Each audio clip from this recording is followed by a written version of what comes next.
Baik, kita lanjutkan video kedua masih mengenai interkoneksi bus karena ada beberapa hal tambahan yang perlu disampaikan dan perlu diperjelas. Sebelumnya kita coba evaluasi sedikit kira-kira kenapa ya satuan komputer kok bit atau byte ya. Ini penjelasan sederhana aja supaya saudara lebih mendalami lagi tentang bus karena ada kaitannya dengan jumlah-jumlah jalur pada bus ya. Oh, struktur rangkaian elektronik komputer adalah berupa sekumpulan switch. Jadi komputer itu sebetulnya dibangun saat ini ya, komputer digital nih terbangun seolah-olah dari kumpulan switch ya. Switch atau switch ya, terputus terhubung aja seperti buat menyalakan lampu itu kan switch tuh ya.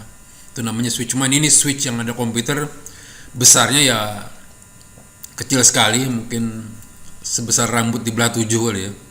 Kecil sekali jadi. Tapi itu konsepnya adalah konsep switching ya, antara terputus dan terhubungnya aliran listrik, sehingga ada kaitan dengan istilah digital ya, tapi bukan analog ya. Ini kira-kira kalau switch terhubung kira-kira seperti ini ya. Kita gambarkan switchnya seperti ini terhubung. Switch terhubung dalam bentuk vertikal maupun horizontal, saya gambarkan dua bentuk. Atau switchnya terputus ya, artinya tidak ada aliran listrik mengalir ke sana. Ini juga saya gambarkan dalam dua bentuk vertikal dan horizontal. Jadi konsepnya adalah switch terhubung atau terputus ya. Dan biasanya kalau terputus dinyatakan sebagai 0, terhubung dinyatakan sebagai 1 gitu ya. Sehingga jika kita bahas cara kerja komputer secara fisik atau perangkat keras, maka kita harus menggambar-gambar switch banyak sekali. Ini merepotkan ya. Karena memang pada prinsipnya adalah komputer terdiri atas kumpulan switch, makanya ada istilah switching program ya. Jadi sistem kerja switchingnya di dalam komputer sudah terprogram ya, baik di dalam CPU maupun dalam main memory maupun dalam I/O modul sudah terprogram ya sistem kerja switchnya tersebut ya. Setiap kali kita akan membahas cara kerja komputer, cara perangkat keras, kita gambar-gambar switch kan repot tuh ya. Sehingga pada akhirnya kita meminjam digit-digit biner, karena bilangan biner ini kan cuma punya dua simbol nih, 0 dan 1. Sehingga cocok untuk menggambarkan cara kerja switch secara fisik ya. Apabila switch terputus bisa disimbolkan dengan bilangan biner 0 gitu ya. Sedangkan jika terhubung atau switchnya terhubung dialiri listrik, maka kita bisa gunakan simbol bilangan biner 1. Oleh sebab itu, kalau kita bahas fisik tadi, itu logika aja, berarti kalau secara fisiknya adalah sistem kerja switching ya. Switchnya terputus atau terhubung. Tapi kalau kita bahas secara menggunakan bilangan biner, kita selalu menambahkan kata logika gitu ya. Logika 0 atau logika 1. Karena memang cuma logika aja. Fisiknya adalah sistem kerja switch. Jelas ya? Nah, karena kita meminjam digit-digit biner ini, maka ada istilah bit gitu ya, binary digit ya. Ini mungkin salah satu mengapa di satuan komputer kita menggunakan bit ya. Salah kata dari binary digit. Ya, karena kita meminjam bilangan biner untuk membahas cara kerja fisik dari rangkaian elektronika komputer, khususnya adalah switch-switchnya tadi. Jadi kita juga mengenal ada kode ASCII, mungkin saudara sering dengar kata ASCII, American Standard Code. Oh, code-nya lupa nih. American Standard Code Information Interchange ya. C-nya itu adalah code ya, kode ya. Ini menyatakan bahwa setiap satu karakter atau data yang masuk ke komputer akan dinyatakan sebagai 7 bit plus 1 bit paritas atau checkernya ya, sehingga jadi 8 bit atau 1 byte. Nah, inilah kata byte ya. Berarti diperlukan 8 switch untuk menyatakan satu karakter di dalam sebuah komputer atau di CPU, di memori, di RAM dan lain-lain ya. Nah, ini saya gambarkan soalnya misalnya huruf A itu dalam ASCII, huruf A besar dalam ASCII itu 41 heksadesimal atau 8 switch kalau menggunakan biner ya. Seperti ini kombinasinya 41. Angka 41 biner tahu ya. Nah, ini 01 00 0001. Ini 41 heksadesimal atau dalam binernya adalah 8 bit seperti ini. Satu digit heksadesimal diterjemahkan ke dalam 4 bit ya. Nah, seperti ini.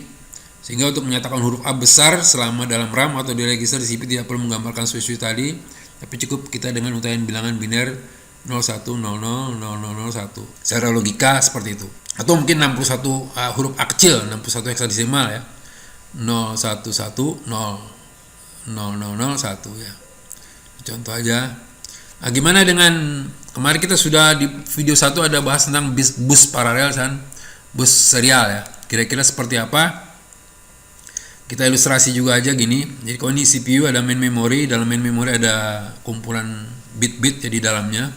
Saya contohkan satu lokasi saja. Berarti kan ada 8 bit, berarti ada 8 jalur disediakan, ya. Sehingga data itu kalau diambil oleh CPU akan dibaca, diakses oleh CPU dari main memory. Maka satu karakter yang terbentuk dari 8 bit ini akan mengalir bersamaan gitu ya, menuju ke dalam CPU. Ya, jadi ke-8 bit pembentuk karakter huruf A kecil ini akan dialihkan ke CPU secara bersamaan. Nah, sementara ini berarti adalah paralel ya. Berarti bahwa karena ke-8 bit pembentuk huruf A kecil ini dialirkan secara bersamaan ke dalam CPU melalui 8 jalur. Ya, jadi konsekuensinya memang harus dibuatkan jalur yang banyak ya, sesuai dengan jumlah bit pembentuk data tersebut ya. Sedangkan yang serial kira-kira saya contohkan dari keyboard misalnya. Saudara akan mengetikkan huruf A besar. Nah, huruf A besar beda ini 0100 0001 ya. Akan dialirkan, diketikkan masuk ke dalam I/O modul. Nah, ini kategorinya adalah serial dengan satu kabel. Jadi bit-bit itu dialirkan secara berurutan satu persatu masuk ke dalam. Tapi setelah keluar dari I/O modul akan diparalelkan kembali. Nah, ini ya. Jadi salah satu fungsi I/O modul adalah mengubah format masuknya serial, keluar paralel ke dalam ya maksudnya ya. Atau nanti kebalikan, kalau keluar dari CPU, keluar dari komputer paralel, pas keluar ke printer jadi serial lagi. Nah, ini salah satu fungsi dari I/O modul nantinya, yaitu mengubah format pengaliran bit-bit data. Serial ke paralel, paralel ke serial. Tapi setidaknya sudah jelas bahwa ada paralel, ada serial. Kira-kira mana lebih cepat pentransferan bit-bit ini, dengan cara paralel atau dengan cara serial? Sudah pikirkan hal tersebut ya. Tapi biasanya bus paralel ini dirancang hanya untuk jarak-jarak pendek ya. Untuk jarak panjang tetap menggunakan serial biasanya. Oke, saya anggap selesai barusan. Kita lanjut ke gambar handout minggu lalu ini sebagai tambahan cerita aja, karena belum sampai 15 menit. Jadi saya tambahkan cerita tambahan, menjelaskan kembali gambar handout minggu lalu yang saya sudah berikan tentang operasi proses fetch dan execute ya, penjemputan dan pengeksekusian. Jadi kalau di ROM misalnya ada sekumpulan bit-bit instruksi ya, instruction ya. Di RAM ada sekumpulan bit-bit data. Ingat, ROM berisi instruksi, RAM berisi data ya. Jadi instruksi proses fetch atau penjemputan ini adalah diawali dengan control unit ya, yang akan men-setting isi sebuah register khusus namanya register PC atau program counter. Program counter ini, register program counter ini berisi nilai alamat, di mana alamatnya bit-bit alamat ini akan dikirim melalui bus alamat untuk mengaktifkan salah satu ruang di dalam ROM ya. Kemudian setelah salah satu alamat ROM aktif, maka isinya akan dialirkan, bit-bit ini akan dialirkan. Ingat ya, walaupun dia instruksi, saya sudah katakan di ROM ini isinya instruksi, tapi tetap bit-bit yang dialirkan akan melewati jalur bus data ya. Bus data masuk ke L2, cache L2, masuk lagi ke cache L1 ya. Sampai ke register khusus lagi namanya IR atau instruction register ya. Pada kasus sampai di sini, perjalanan sampai di sini ini disebut dengan istilah proses fetch ya. Penjemputan instruksi oleh CPU ke ROM ya. Udah sampai di sini ya. Jadi sampai di IR. Langkah selanjutnya adalah namanya proses execute ya. Proses execute ini adalah mulai dari, jadi instruksi yang bit-bit untayan bit yang ada dari ROM yang dijemput tadi diterjemahkan oleh decoder. Ini artinya apa nih kan itu ya. Karena pada prinsip dasar bahwa semua bit-bit yang ada di dalam memori baik di RAM maupun di ROM tidak punya arti kalau belum diartikan oleh CPU. Jadi memori ini cuma ember, tidak ada proses ya. Dia hanya menyimpan, menampung. Mengartikannya pun harus melalui CPU. Ini salah satu kelebihan CPU, ada subkomponen lagi namanya decoder. Ya, dia akan menerjemahkan semua bit yang masuk ke dalam CPU. Kalau ini adalah instruksi, berarti akan diterjemahkan ini instruksi apa nih gitu ya. Setelah diterjemahkan akan dijadikan dasar untuk control unit melakukan aktivitas ya. Ternyata misalnya baca gitu ya. maka control unit akan mengirim alamat lagi ke sebuah register lain, karena register yang untuk penentuan alamat ini banyak nih, tapi yang khusus ada PC ini adalah khusus untuk ROM mengambil instruksi ya. Tapi register-register lain yang fungsinya untuk menyimpan alamat masih banyak, masuk kategori MAR namanya, Memory Address Register. Nah, register ini menyimpan alamat ke RAM gitu ya. Akhirnya dialirkan sama lewat bus alamat juga, sehingga salah satu lokasi di RAM akan aktif dan datanya akan dialirkan melalui jalur data lagi ya, bus data. Masuk ke L2 juga, L1 lagi, dan tersimpan di register yang lain.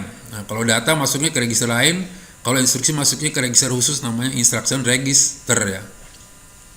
Nah, register ini menunggu untuk diproses di ALU nantinya. Oh, ini ternyata data. Biasa kalau data diproses dalam arithmetic logical unit, apakah dijumlahkan, dikali, dibagi, diperbandingkan, lebih besar kan lebih kecil dan seterusnya ya. Nah, ini namanya proses execute. Jadi ada dua aktivitas yang selalu dilakukan oleh komputer. Yang pertama adalah proses fetch, kedua adalah proses execute. Ini konsep dasar ya, nanti ada tambah-tambahan lagi, ada interrupt dan lain-lain. Tapi ini adalah langkah utama yang dilakukan oleh komputer selama komputer aktif. Ya ini berarti kan saudara sekarang sudah mulai paham nih kenapa garis panahnya besar, berarti di dalamnya ada jalur-jalur kecil untuk mengirim bit-bit ya. Ini paralel semua berarti ya. Bit alamat itu CPU bisa mengalamati ke ROM, ke RAM dan juga ke I/O modul ya. Sementara data bisa dialihkan dari I/O modul ke RAM ke CPU atau dari I/O modul ke CPU dan seterusnya ya. Tapi karena ini adalah ROM, read only memory, jadi tidak ada data masuk ke dalam ROM ya. Ini sebetulnya tanda panahnya harus saya ganti nih, tidak boleh ya. Tidak ada data masuk ke dalam ROM ya. ROM itu hanya dibaca saja isinya, tidak ditulisi ya. Namanya juga ROM, read only memory, memori yang hanya dibaca saja. Siapa yang baca? Yang bacanya adalah CPU ya. Untuk ngapain? Ya mengambil isi yang di dalam berupa instruksi. Nah, jadi instruksinya tetap permanen, tidak bisa dirubah-rubah. Jadi tanda panah yang ini harusnya saya hapus nih, karena arahnya balik doang untuk mengirim data ya. Tapi kalau RAM, datanya bisa diubah-ubah, tergantung dari apakah dari luar atau dari CPU sendiri, bisa disimpan sini. Nah, jelas itu bedanya ya. Sampai di sini dulu penjelasannya, nanti kita lanjut lagi pada video berikutnya. Semoga saudara paham. Kalau tidak paham, tolong diulang-ulang saja video ini. Jangan sayang-sayang pulsa, karena ilmu itu mahal, jadi perlu pengorbanan. Oke, sampai ketemu lagi. Assalamualaikum warahmatullahi wabarakatuh.